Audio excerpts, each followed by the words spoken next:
Hello student, मैं हूं अनु और आज की वीडियो में मैं आपको बताने जा रही हूँ एक्सरसाइज 8.1 का क्वेश्चन नंबर 9। क्वेश्चन में क्या है, त्रिभुज एबीसी में जिसका कोण बी समकोण है।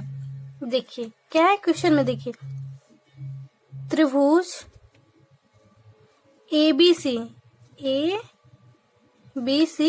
त्रिभुज हमने ड्रॉ कर लिया जिसका कोण बी समकोण है, यानी बी जो है हमारा 90 डिग्री है।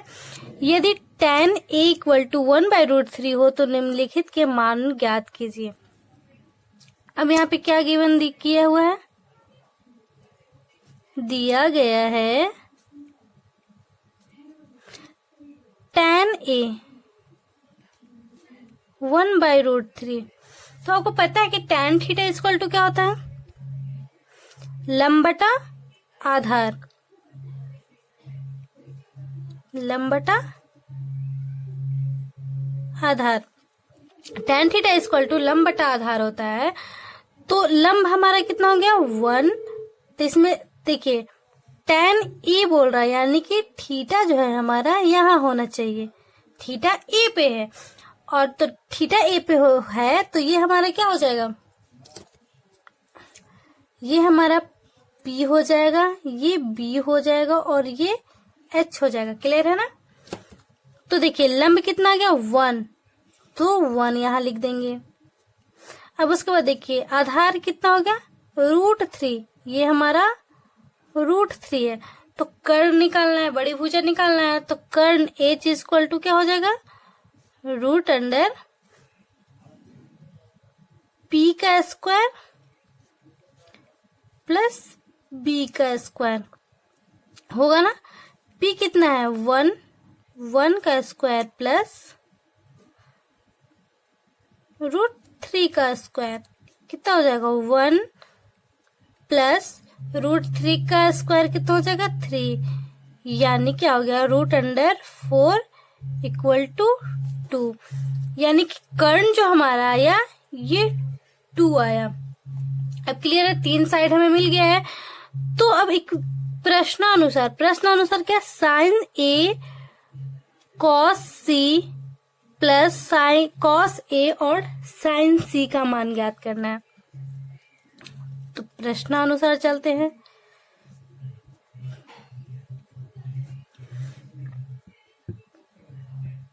पहला क्वेश्चन क्या है,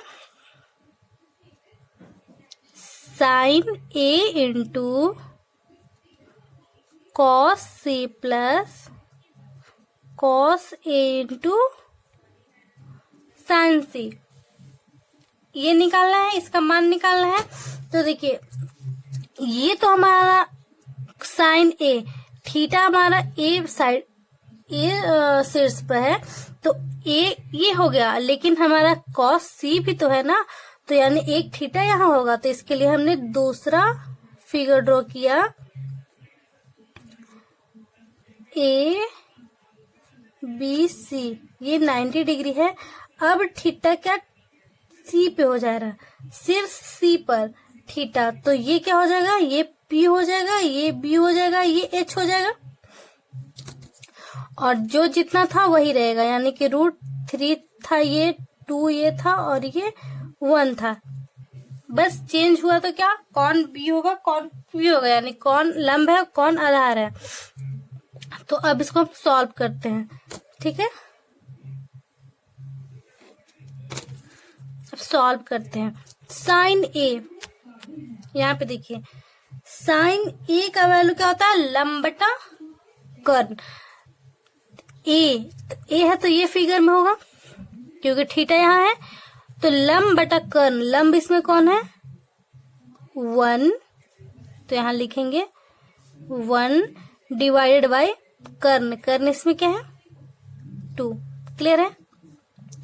इनटू अब कॉस सी, यानी कि सी यहाँ है होगा, क्योंकि सी पे थीटा है, सी शीर्ष पे थीटा है, तो कॉस सी इसमें से निकालेंगे सी, तो कॉस थीटा इक्वल टू क्या होता है, आधार बटा कर्ण। तो आधार को क्या है इसमें 1 बटा कर्ण, कर्ण क्या है 2।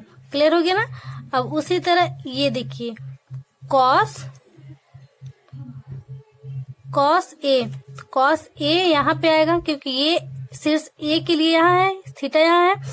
तो कॉस थीटा इक्वल टू क्या होता है, आधार बटा कर्ण। तो आधार क्या है, √3 और कर्ण क्या है 2। तो यहाँ हो जाएगा √3 डिवाइडेड बाई 2 इंटू अब साइन सी यहाँ है।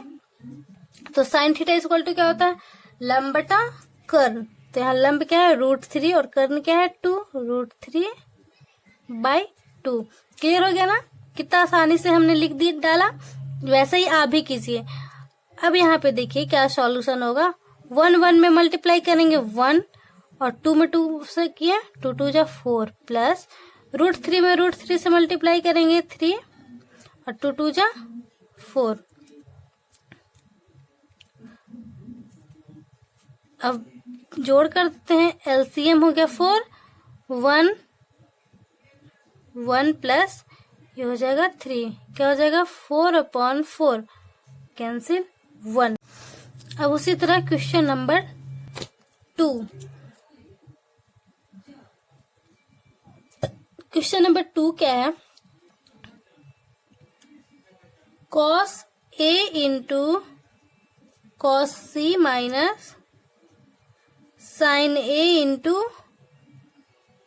sin C। इसे भी उसी तरह करेंगे, cos A। तो cos A क्या होता है, आधार बटा कर्ण होता है। तो cos ये वाला फिगर यहाँ है हमारा, तो आधार बटा कर्ण। आधार क्या है √3 और कर्ण क्या है 2। तो यहाँ हो जाएगा √3/2 इंटू cos C के लिए ये फिगर, ये भी आधार बटा कर्ण। आधार क्या है 1 और कर्ण क्या है 2, 1/2 माइनस साइन ए के लिए ये फिगर। तो क्या होता है लंब बटा कर्ण। लंब क्या है 1 और कर्ण क्या है 2, 1/2 इंटू साइन सी के लिए ये फिगर लंब बटा कर्ण। लंब क्या है √3 और कर्ण क्या है 2, √3/2। अब इसको सॉल्व कर लेते हैं। √3 में 1 से मल्टीप्लाई करेंगे √3 और देखिए 2 2 जा 4 माइनस √3 2 2 जा 4। अब क्या करेंगे यहाँ पे देखिए 4 एलसीएम होगा √3, सॉरी आगे एलसीएम लेने की हमें जरूरत ही नहीं पड़ेगी क्योंकि देखिए प्लस √3/4 प्लस में है और √3/4 एक माइनस में है, तो ये कैंसिल हो जाएगा और क्या आ जाएगा हमारा 0 आंसर। इससे करने की कोई जरूरत नहीं है, ये हमारा हो गया आंसर। अब देखिए क्वेश्चन नंबर 10 में क्या है, त्रिभुज PQR में जिसका कोण क्यूब जो है समकोण है। हम फिगर ड्रॉ करते हैं जैसा क्वेश्चन में बोला गया है।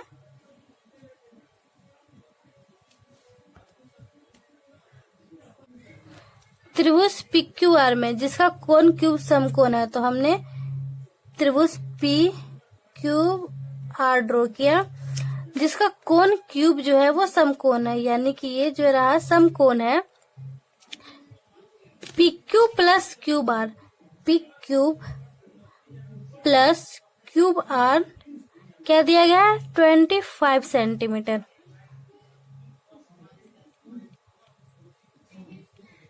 देखिए क्या क्या दिया गया है, PQ plus Q R equal to 25 centimetre. ये साइड और ये साइड दोनों को जोड़ने के बाद 25 सेंटीमीटर दिया गया।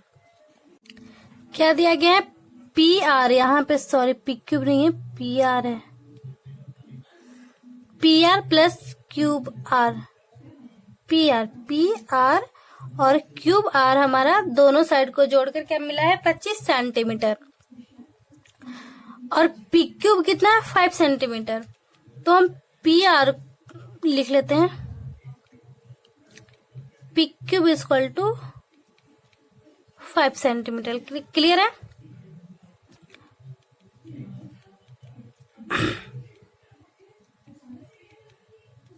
अब प्रश्न अनुसार चलते हैं, ठीक है।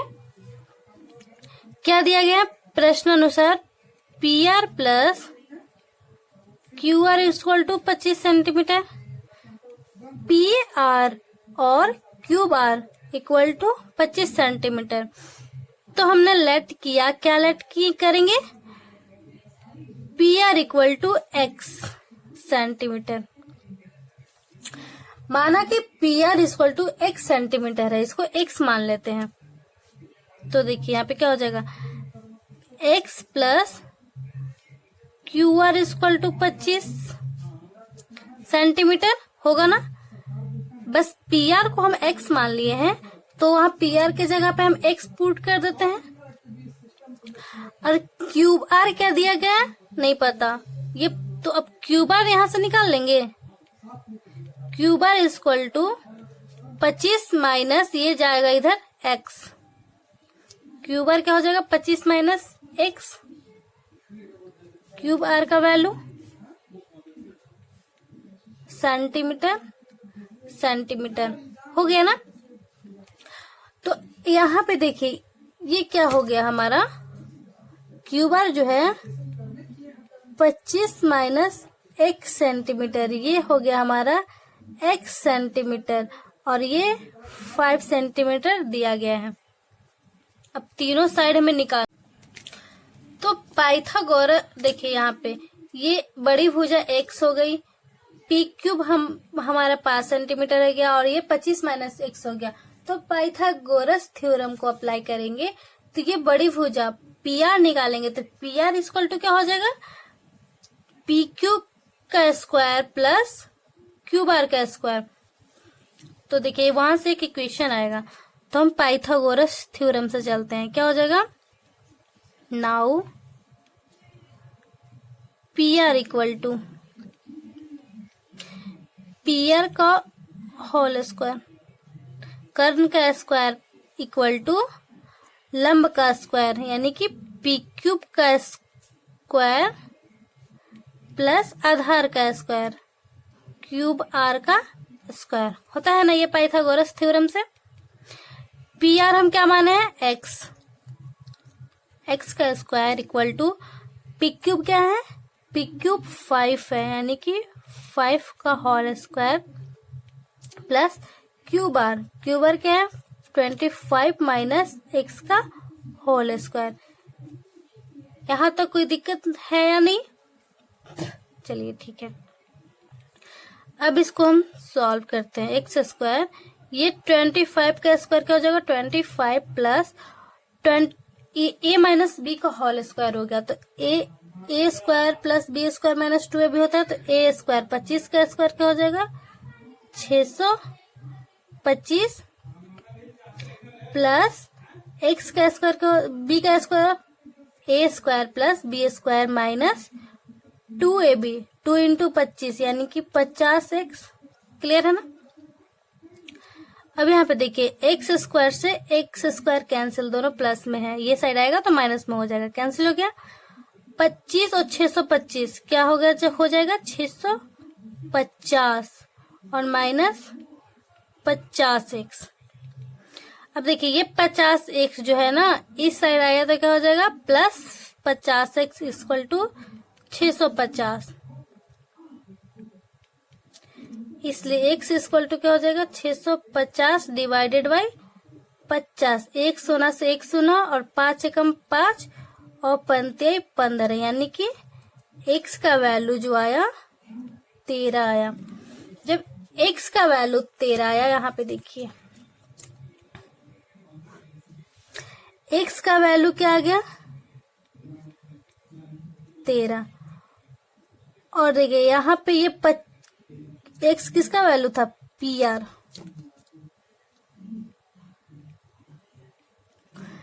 P R equal to X, P R का वैल्यू एक्स था तो एक्स का पूरा कितना है 13। अब उसी तरह और पी क्यूब क्या था, तीनों साइड हम लिख रहे हैं, पी क्यूब हमारा 5 हो गया, पी क्यूब 5।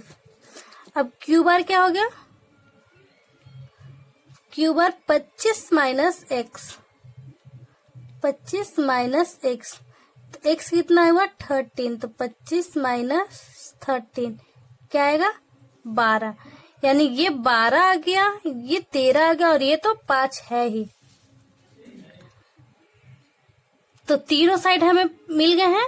तो अब क्या है क्वेश्चन में, किस साइन पी, कॉस पी और टैन पी के मान निकालना है। क्या निकालना है? Sine P comma cos P and tan P का मान याद करना है। तो sign P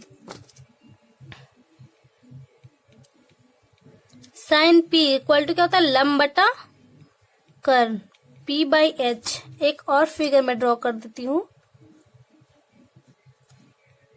P cube R, cube समकोण है, ये 5 सेंटीमीटर है, ये 13 सेंटीमीटर आया और ये 12 सेंटीमीटर आया। तो साइन P इक्वल टू क्या होता है? लंब बटा कर्ण। तो इसमें लंब क्या है? P है ना, यहाँ पे P, ये हो जाएगा लंब, ये हो जाएगा कर्ण, ये हो जाएगा आधार। तो देखिए लंब क्या है? 12, आधार कितना है? 13, 12/13। अब उसी तरह कॉस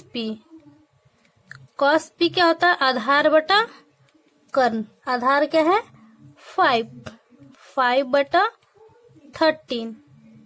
अब क्या है? टैन पी क्या होता है? लंब बटा आधार, लंब क्या है? 12 और आधार क्या है? 5, यानी 5। ये हो गया हमारा आंसर। हो गया ना, निकल गया ना आंसर। ये रही मेरी आंसर। क्वेश्चन नंबर 11 को देखिए, क्या है? बताइए कि निम्नलिखित कथन सत्य है अथवा असत्य, यानी ट्रू और फॉल्स बताना है। कारण सहित अपने उत्तर की पुष्टि कीजिए। फर्स्ट में क्या है? फर्स्ट का आंसर, tan a का मान सदैव x से कम होता है। tan a का मान सदैव x से कम होता है, वो हम पता करना है। तो देख ले, ऐसा कोई जरूरी नहीं है कि tan का मान 1 से कम ही हो या ज्यादा हो। tan थीटा हम जानते हैं, tan थीटा इक्वल टू क्या होता है? लंब बटा आधार, लंब बटा आधार। तो देखिए एक ट्रायंगल है, यहाँ पे 90 डिग्री है और ये कर्ण है, ये परपेंडिकुलर है और ये हमारा बेस है। अब सपोज कीजिए कि देखिए ये लंब है, ये आधार है, ये कर्ण होता है। तो सब आपको पता है कि सबसे बड़ी भुजा कर्ण होती है। तो इसका अगर 5 सेंटीमीटर है तो या तो ये 4 सेंटीमीटर होगा, या तो ये 3 सेंटीमीटर होगा, या तो ये 3 सेंटीमीटर हो जाएगा तो ये भी 4 सेंटीमीटर हो जाएगा। और ये तो हमारा बड़ी भुजा है ही, बड़ी भुजा रहेगी। तो ये इन दोनों में चेंजेस आ सकते हैं, या तो ये 4 होगा, या तो ये 3 होगा, या तो ये 3 होगा तो ये 4 होगा। तो ऐसा कोई जरूरत नहीं है। देखिए अब देखिए यहाँ पे मान लीजिए लंब बटा आधार होता है, तो लंब हमारा 4 है और आधार क्या हो जाएगा? 3। तो इस टाइम तो ये 1 के अप्रोक्सीमेट में आएगा वैल्यू, इससे ज्यादा भी होगा, 1 से ज्यादा आ जाएगा इसमें।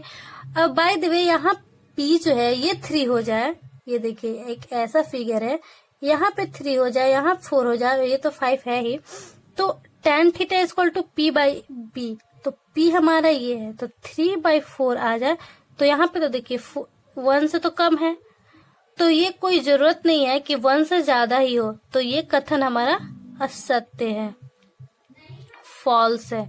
ये बड़ा 1 से ज्यादा भी आ सकता है और 1 से कम भी आ सकता है। देखिए मैं बता दी आपको प्रूफ करके। अब उसी तरह क्वेश्चन नंबर 2 में क्या है? देखिए क्वेश्चन नंबर 2 में क्या करें? कौन a के किसी मान के लिए sec a इक्वल टू 12/5 है। तो देखिए sec a इक्वल टू 12/5, तो sec थीटा इक्वल टू क्या होता है? सेक थीटा इक्वल टू क्या होता है, कर्ण बटा आधार। ये बड़ी भुजाएं हो गई 12 और ये 5b, यानी कि ये हमारा ये छोटी भुजा हो गई। तो ये सही है हमारा कि कर्ण जो है आधार से अधिक है, बड़ी है। कर्ण जो है आधार से अधिक है। सेक थीटा इक्वल टू क्या होता है, कर्ण बटा आधार। तो कर्ण जो है आधार से ज्यादा है, तो होता ही है परपेंडिकुलर और बेस जो है कर्ण से कम होता है, लेकिन कर्ण जो है परपेंडिकुलर और आधार से ज्यादा होता है, तो ये भी ज्यादा है, ये होगा, तो इसलिए ये सत्य। अब उसी तरह क्वेश्चन नंबर थर्ड क्या है, कॉस ए कोण ए के कॉसकेंट के लिए प्रयुक्त एक संक्षिप्त रूप है। अब देखिए कॉसकेंट के लिए तो मैं आपको बता दे रही हूँ कि देखिए ये क्या होता है, इसका फुल नेम, ठीक है। तो कॉस के लिए कॉसकेंट क्या सही है उसका फुल नेम, तो यहाँ पे देखिए साइन के लिए साइन होता है, कॉस के लिए कोसाइन होता है, कॉस के लिए यहाँ पे कोसाइन होता है, तो कॉसकेंट तो होगा ही नहीं। टैन के लिए टेजेंट होता है, कॉट के लिए कॉट टेजेंट होता है, सेक के लिए सेकेंट होता है और कॉसेक के लिए कॉसकेंट होता है। तो वो हमारा गलत हुआ, ये असत्य है। कॉसकेंट कॉस के लिए नहीं होता है, कॉस के लिए कोसाइन होता है, तो ये तो असत्य ही है। अब क्वेश्चन नंबर 4 क्या है, कॉट और ए की गुणनफल होता है। अब देखिए कॉट एक ये कॉट और ए आपस में गुणनफल है, तो कॉस मान लीजिए कॉट मान लीजिए 30 डिग्री, तो कॉट और 30 में हम मल्टीप्लाई करते हैं नहीं ना, कॉट 30 डिग्री का वैल्यू निकालते हैं, यानी तो इसका मतलब ये हुआ कि कॉट और 30 डिग्री ये आपस में मल्टीप्लाइड नहीं होते हैं, इसका ये वैल्यू निकलता है। तो कॉट ए जो है ए का गुणनफल नहीं है, ये असत्य है। अब उसी तरह 5 क्या है, किसी भी कोण थीटा के लिए sine theta 4/3 sine theta equal to 4/3। तो साइन थीटा इक्वल टू क्या होता है, लंब बटा कर्ण। अब यहाँ पे देखिए लंब बटा कर्ण, तो 3 कर्ण हो गया और लंब हो गया 4। तो क्या यह सही है कि लंब से कर्ण छोटा होता है, नहीं होता है, तो ये देखने से ही लग रहा है ये असत्य है। कर्ण हमेशा बड़ी भुजा होती है, ठीक है। तो ये देखिए ये असत्य हो गया, 5th में, 4th में असत्य, 3rd में असत्य, 2nd में सत्य और 1st में असत्य। अगर मेरी वीडियो आपको अच्छी लगती हो तो लाइक सब्सक्राइब जरूर से जरूर करें और बेल आइकन दबाकर ही जाए, ताकि नेक्स्ट आने वाली मेरी वीडियो आप तक आसानी से पहुंच जाए। Thank you for watching video.